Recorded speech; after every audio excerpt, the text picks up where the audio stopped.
Hi there, how are you doing? I thought I would pop along this morning just to say hello and to give you a little bit more of an insight as to why and how I started to write.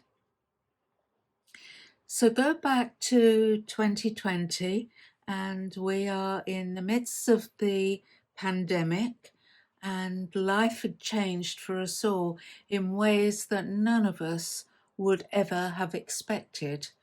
And during that pandemic, it became clear to Jill, my best friend and business partner, that our business, the Como Centre, wasn't going to survive. We were running a training centre where we trained in all things mind, body, and spirit. And so it was very people focused. We wanted to work with people and be with people, and we couldn't because by the March we had gone into lockdown. So that was all totally out of the picture. We tried to move over to Zoom, but for many different reasons, it didn't work quite how we wanted our workshops and courses to work. So we closed the business. So that left a hole in my life, and it left me in a place of not knowing where I was heading to next. And on top of that was the fact that I wasn't seeing Jill anymore. During the years we'd worked together, we spent a lot of time in each other's company, and I was missing her big time. We'd still communicate. We had WhatsApp and FaceTime and Skype and Zoom, but it's not the same. It's not the same as sitting in a room with somebody for a couple of hours and just thrashing things out. So I was missing that big, big time. And then in the June of that year, I was diagnosed with breast cancer for the second time in my life, and that was pretty major. And it was a time that scared me. It was during the pandemic. I didn't have my backup team close to hand. Hospital appointments had to be done alone. I couldn't take anybody into the hospital with me. It was all a scary, scary time. And the one thing I had learned over the years of all my spiritual and personal development work was how important it is to keep a journal, especially during dark times in your life when you're struggling a little bit, when life just gets in the way and throws a bit of crap at you. And so I'd been journaling for years and years, but this time it was right. Let's get a new notebook, start a new journey, and just document my own experiences through this particular tough time. And the one thing I was absolutely 100% sure of was that this time around, I didn't want my experience to be the same as the first time around. And I needed to take control. I needed to find what worked for me and what got me through this time. And I needed to feel that I was part of my own recovery, if you like.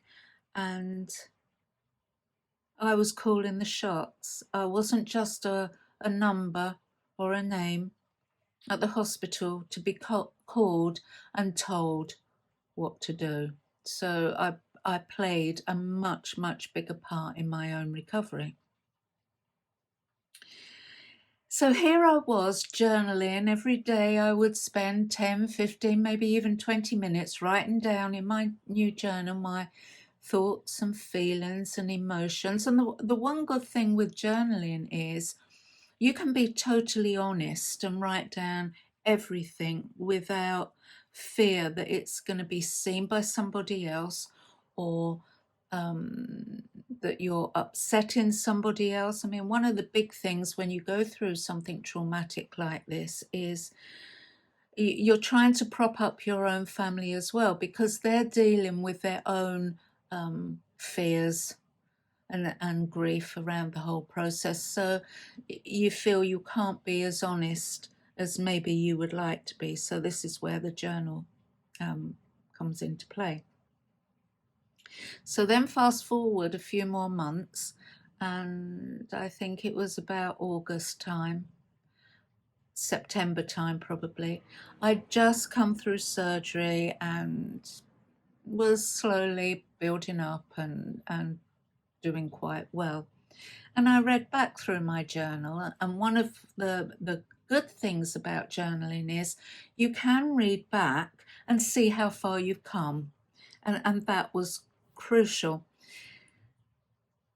And on one of the days at the end of the entry, I had actually written, who knows, one day I might turn this into a book.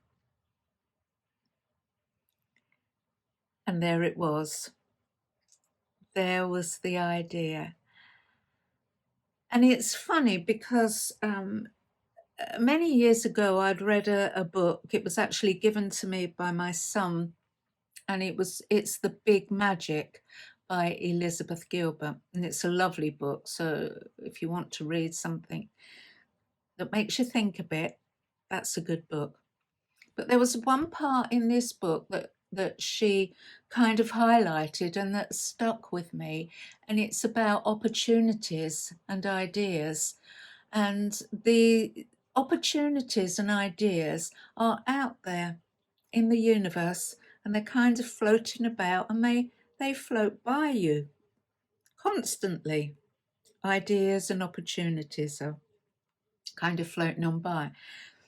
And if you don't grab one of those ideas or opportunities that resonates with you, it will float on by and it will be grabbed by somebody else who you might see does something amazing with an idea that was once yours or that you had, and you let it go, you passed it by. So here was an idea. Here was an opportunity for me. The seed was sown when I'd actually written it down in the journal, but I hadn't given it any more thought. When I read it back, I thought, well, maybe, why not? And that's what started me on my writing mission. So I started to write using the journal entries and putting it all down in a way that I thought was easier to read. But there was a time when I got a bit stuck along the way, and I was struggling with the structure. And so again, my son really came into his own, and we were having a chat one day, and he said to me, you know what you need, Mum? You need to find yourself a book midwife. She will help you to birth your book. And that's exactly what I did. And I worked with a lovely lady, Britt, at A Journey Written, and she coached me. She brought out of me things that I'd forgotten, things that I didn't even want to remember anymore, but all the things that go into a book to make it what it is, if it's going to be a true story of what you've been through or your journey.